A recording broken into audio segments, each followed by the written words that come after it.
Alright guys, we have a unique one here. 1, 2, 3 impact points. I'm surprised this didn't get any bigger than it is. I really am. So what I have to do is decide which one of the impact points I'm going to start filling on.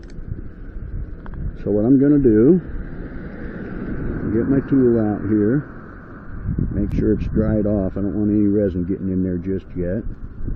So if I do that, when I can, well, it's still going to get resin in it, but that's alright, we're in the shade. So if I do the middle one, that should cover the other two well enough to seal those while I'm filling it. Because there's 3 impact points, I have to make sure I can completely seal, otherwise it's not going to fill. So we're going to do the middle one, I guess. We're going to drill it because we need access.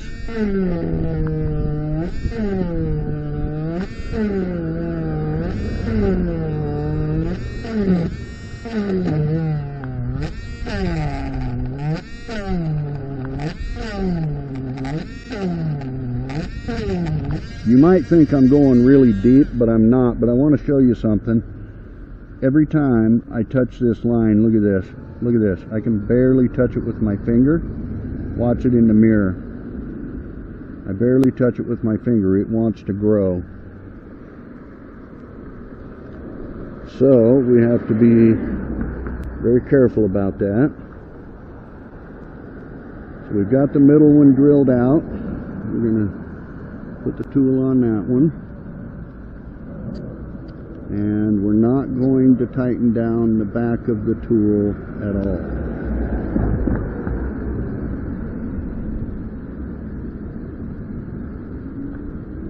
So on these, when the lines are opening the way this one is, I never tighten down the back of the tool, ever, because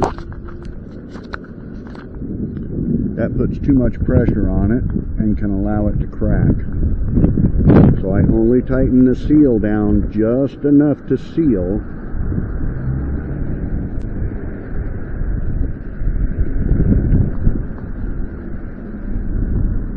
10 drops of resin. We have another chip over there to repair on the other side, and then she's bringing her other car around, and we're going to do some work on that one. But I'm only going to film probably this one because this is the dangerous one. I don't film every single chip that I repair. I'm trying to mostly film the difficult ones and not every single windshield chip that I do. So I can watch this one from here. I don't know if I can zoom in on the camera or not. Probably not, because I'm going to have to keep moving my head around to see if that line is filling correctly. So I'm going to try my vacuum pressure cycle trick. We'll watch this line over here. This top line is filling nice.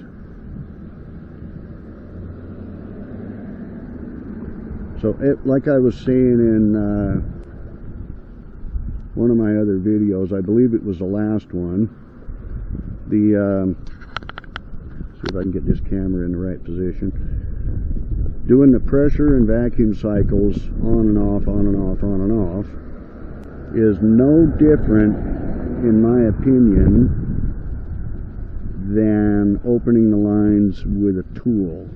So I could open the line, and sometimes I still have to, but for the most part, if I'm just doing the vacuum and pressure cycles, what that does is, I believe that is filling in nice. It's really hard to see if it's filling or not. Let's put a probe on here and just see if it's actually filling or not.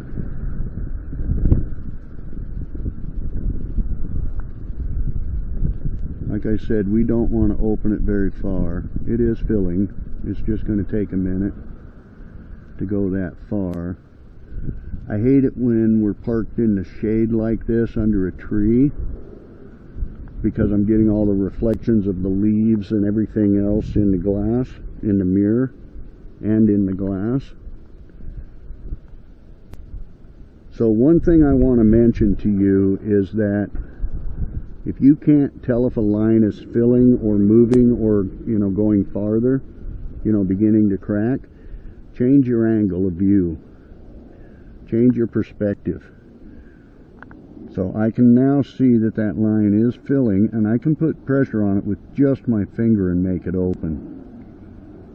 I can open it with just my finger. That's how easy this windshield could crack. So it is filling, it's just going to take a minute. We're about halfway there, I believe. The upper lines are filled. This bottom line is filled. We're just waiting on that line to fill in the rest of the way. And like I said, change your perspective, change your angle, change your view. So I can see from over here that it's filling.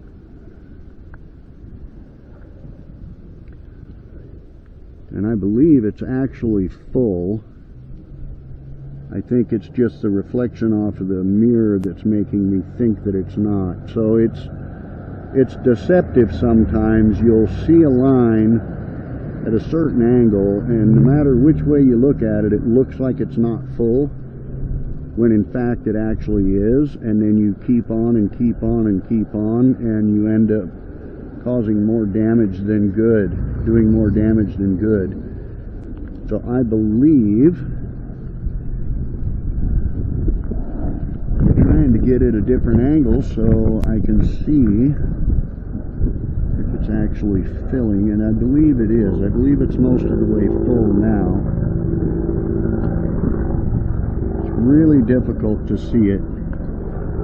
I can see it from this angle, but I can't see it from any other angle, so I believe we're full.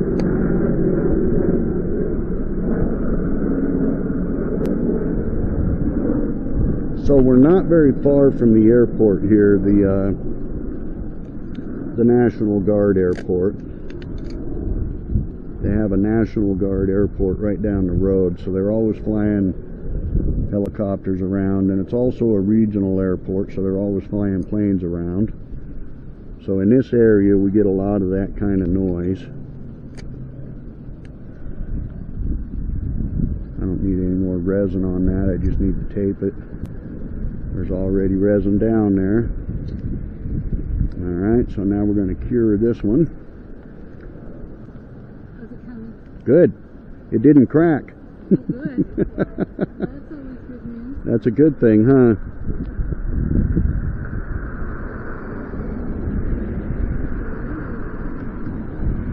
Where's your other car?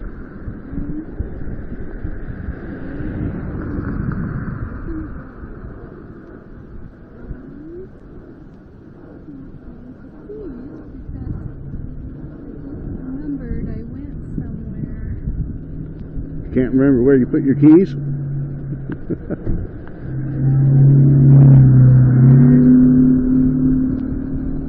went somewhere, and then I got home, and I didn't want to take him in the house because I was just getting in this car. And I can't remember if I put them in my purse. They're somewhere. Did you leave them in the other car? You could come in the garage and do it. Like, yeah. There's an empty space in there. Did you leave them in the other car? No, I went and looked through the whole car, and I actually have this, like, I have a tag on it, like a finder tag. Yeah. But I don't think it's working because it's not working on my other one. Oh. Isn't that maddening? It is. When that happens? So I have one more purse that I use, and I'm going to run upstairs and see. You carry multiple purses? Well, I switch out sometimes, so I can't remember, so I don't drive the other car that much. Right? But I have a vague remembrance of doing this not too long ago where I got home but didn't have time to go put the key back. So I think I just stuck it in my purse or something. Ah. So I'm going to run up there and see if it's in the other purse. So Okay. Well, tell me how this looks to you. Oh, so much better. Isn't that crazy? So much better, yeah. Thank you. You're welcome. Oh my goodness. Now I just need to fill that little hole right there the rest of the way, and and then I'll get started on that other chip. And I'll hurry upstairs. Otherwise, you can just come around to there. That one might have two, but I know there's one bigger one. Okay. That needs it. So we might have to. I might have to just put it in neutral and roll it out a little bit. We'll see. I've got a light in my box if I need an extra light. To do it just fine because there's room on the side. Yeah. Let me run and see. Okay. I just now I'm just really worried about keys. Right? She can't find the keys to her other car. Huh? Those are expensive to replace. Yes. They're like the push start ones. Yeah. Like $200.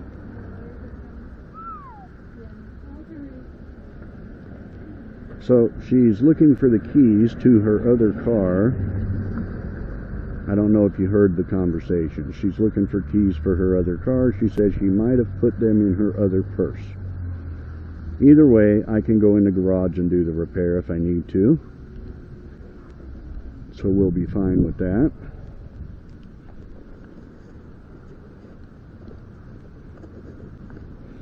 I have one more real small chip on this car to repair. So I'll do that, and then I'll go do the other car, but I'm not going to record all of that. My main thing was to show you this difficult chip. Okay, I don't understand why that hole's not filling in.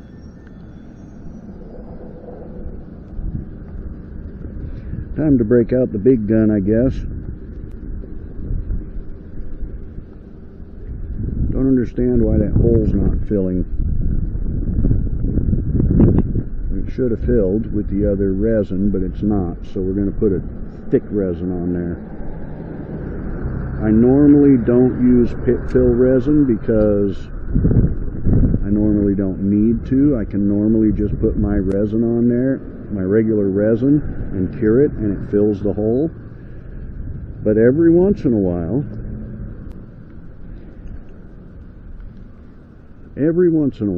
for whatever reason, the thinner resin just will not fill the hole. So I have to use the pit fill resin. But it's rare. You will rarely on this channel see me use that pitfall resin to fill in a hole after the repair is complete. Now you will see me use that pit fill resin to do some tricks with it, and I'll get into some of those videos here eventually when I find a chip that I need to use it on. But I have tricks and techniques that I use throughout. You'll see me repair windshield chips that are just massive that you may or may not know how to repair, but most of the places around here don't know how to do them. You'll see me do proper repairs on semi-trucks the way they're supposed to be done, not the way everybody else does them. And you're just going to see a lot of different, repairs that a lot of companies around my area won't touch, because those are the kind of repairs that I like to record. I don't necessarily like to video small chip repairs, like for example this little chip over here on this side of the vehicle. Standard little chip, right? Just a standard little chip. Put some pressure on the glass and I don't see anything moving, no lines moving. This is just a little eyebrow chip, or eyeball chip, whatever you want to call it. I call it an eyebrow chip because it looks like an eyebrow. So I generally try not to record those kind of Now, if I put a probe on it and the lines are moving on the chip, you know, and it's very easy to crack, then I'll record that one. But for the most part, I don't like to record just smaller chips. I'll video chips that have lines in them that are fairly easy to crack. That'll crack fairly easy. Or that could crack fairly easy. I'll show you crack repairs, popping bullseye chips and things like that. I'll show you big chips that no other companies in my area will touch. They say can't be repaired, and I don't know if it's because they have that ulterior motive to sell a piece of glass, so they just go, oh, that can't be fixed, we need to sell you a windshield. Or if they truly just don't know how to do them or can't do them. I don't know, to be honest. I'm assuming they don't have the knowledge or the skill to do the repair, and they're more afraid to try instead of just making the effort and trying to do the repair. They're more afraid to try than they are, you know, they just don't want to even make the effort to do the repair because they're afraid they're going to crack the glass or something. So if you just tell the customer, oh, that's impossible to repair, we have to replace your windshield, that keeps you from looking bad if you crack the glass. So you're going to see a lot of different types of repairs on this channel, so you might want to hit the subscribe button, click the like button for me, share the video, throw me some love, throw me a comment if you would. And that's going to be it for this one. As you can see, 3 little impact points, and that's all you see now, no more lines. Alright, that's it for this video. I will see you in my next video.